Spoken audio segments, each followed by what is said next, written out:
controversial new book projects that as many as 70% of men cheat on their wives after only 2 years of marriage. It's difficult to believe that number is accurate. But if it's even in the ballpark, adultery is a huge problem in modern-day marriages. Can a marriage survive infidelity? Can you forgive what seems to be unforgivable? With her thoughts on this, I'm joined by Dr. Rochelle Cole, a psychologist with the Crossroads Family Center. Rochelle, thank you so much for joining us today. You're welcome. My pleasure.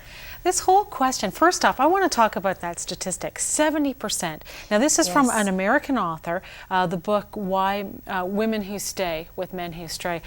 I find that number very, very difficult to believe, that 70% of men stray within the first 2 years of marriage. I don't want to believe that. It does seem high, doesn't it?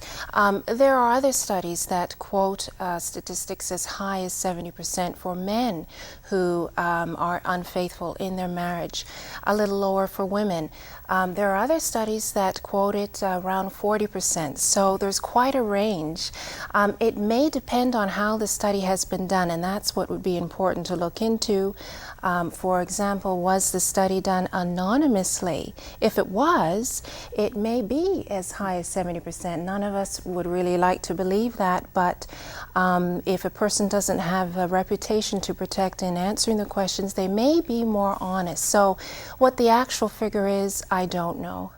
I find that that's what I would explore with a person, because often the issues are very deep, and they're uncovered actually working in therapy with a counselor or psychologist, therapist, where you can look at the past, look at character weaknesses, for example, look at priorities, commitment, dedication to the marriage. Commitment and dedication is not necessarily the same thing.